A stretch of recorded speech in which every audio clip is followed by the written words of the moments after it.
স্বাগত ডিবিসি সংবাদে। এবার জানাবো খবরের বিস্তারিত। আপনাদের সাথে আছি আমি কাঞ্জুম কৌরি। নতুন ভোটার ৪৫,৭১,০০০ আর দেশের মোট ১২,৬১,০০,০০০। এ তথ্য দিয়ে হালনাগাদ ভোটার তালিকার খসড়া প্রকাশ করেছে নির্বাচন কমিশন।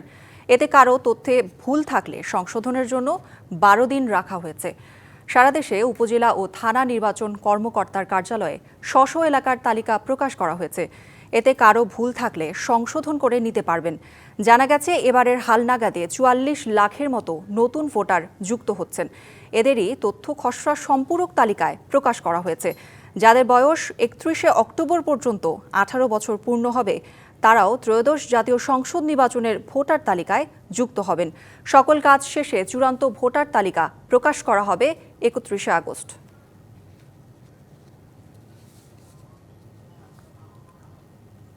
ফেব্রুয়ারিতে জাতীয় নির্বাচনে ভোট কেন্দ্রের নিরাপত্তা বৃদ্ধিতে ৪০,০০০ বডি ক্যামেরা কিনছে অন্তর্বর্তী সরকার। আর এই বডি ক্যামেরাগুলো কেনা হচ্ছে পুলিশের জন্য। শনিবার রাষ্ট্রীয় ভবন যমুনায় প্রধান উপদেষ্টার সভাপতিত্বে অনুষ্ঠিত উচ্চ পর্যায়ের সভায় এ সিদ্ধান্ত নেওয়া হয়। জানানো হয় ৪০,০০০ বডি ক্যামেরা কেনার প্রক্রিয়া প্রায় চূড়ান্ত পর্যায়ে রয়েছে। আর এসব ক্যামেরা সংগ্রহ করতে জার্মানি, চীন, থাইল্যান্ডের ৩টি কোম্পানির সাথে যোগাযোগ করেছে সরকার। নির্বাচনের দায়িত্ব পালনের সময় পুলিশের কর্মকর্তা ও কনস্টেবলরা এসব ক্যামেরা পরিধান করবেন।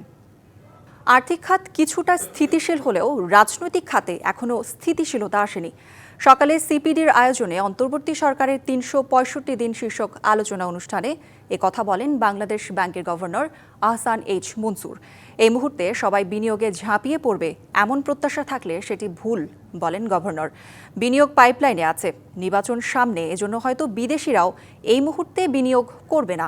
পরবর্তী সরকারের পদক্ষেপের দিকেই সবার লক্ষ্য। পরবর্তী সরকারের আর্থিক খাত যেন রাজনৈতিক প্রভাবমুক্ত রাখা হয় সেই প্রত্যাশা করেন গভর্নর।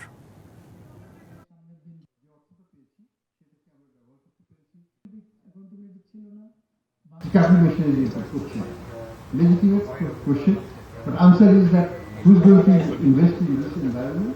আমাদেরকে স্টেবিলিটিটা আনতে হবে। আমাদের স্টেবিলিটি আর্থিক খাতে কেবল এসেছে, রাজনৈতিক খাতে তো এখনো আসে নাই, সিকিউরিটি সিচুয়েশনে তো এখনো আসছে।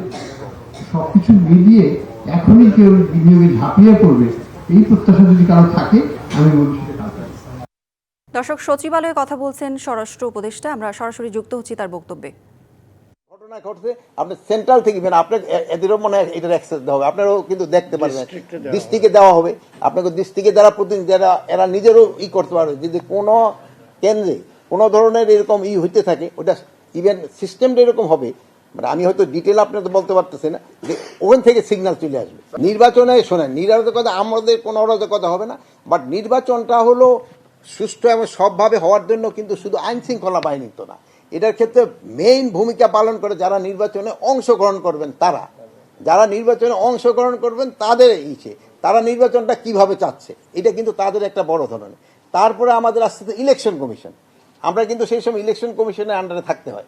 ইলেকশন কমিশন কিভাবে চাচ্ছে, তারপরে প্রশাসনের লোক রেখেছে, তারপরে আমাদের আইন শৃঙ্খলা বাহিনী, মানে এটা তো সবাই। তারপরে হলো যদি সবচেয়ে মেইন ফ্যাক্টর হলো জনগণ কিভাবে করে এটারে, যেহেতু তার তো যেতে হবে ভোট কেন্দ্রে, মেইন ভোটটা তো তার না। নির্বাচন মানে দায়টা আসবে না, নির্বাচন ওটা ভালো হইলে আমার লোকে প্রশংসা করবে, দায় আমার কেন করবে, প্রশংসা করবে।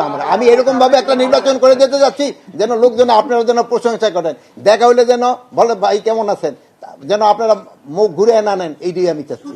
এই জন্য তো আমি সুস্থ না হলে আপনাকে সহ একসাথে কাঠগড়ায় দাঁড়াবো।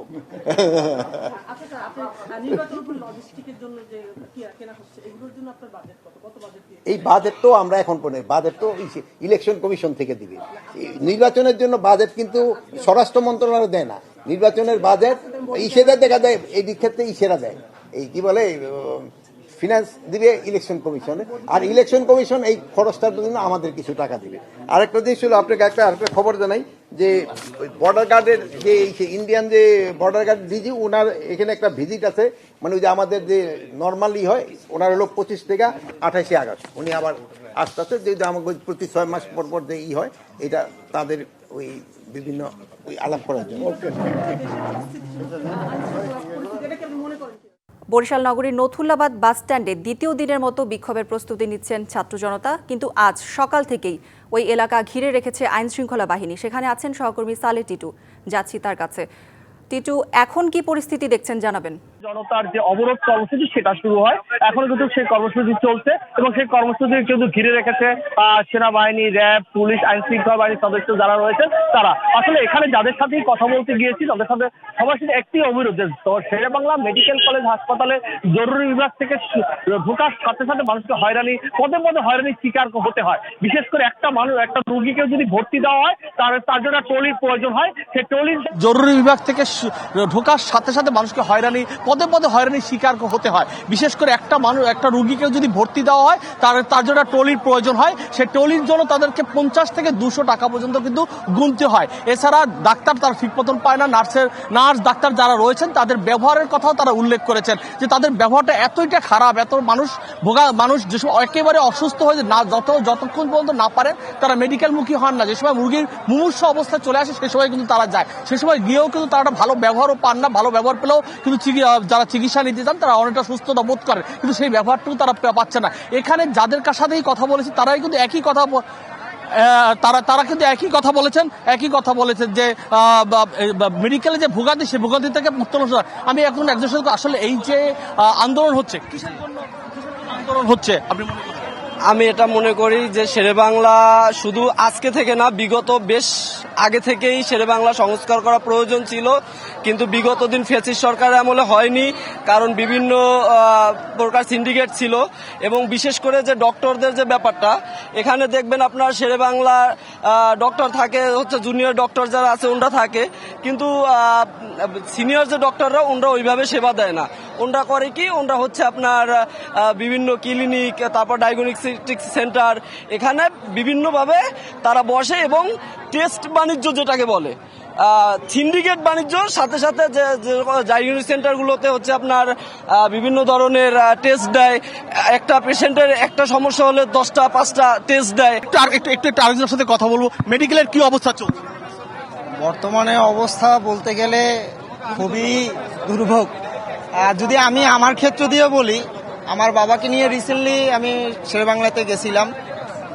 আমার আব্বার পিত্তে পাথর হয়েছিল, তো পিত্তে ইনফেকশন করছিল, তো সে একটা ব্যথার ইনজেকশন দিতে আপনার সর্বোচ্চ লাগে 1 থেকে 2 মিনিট। সেখানে আমাকে 3.5 ঘন্টা ওয়েট করতে হয়েছিল।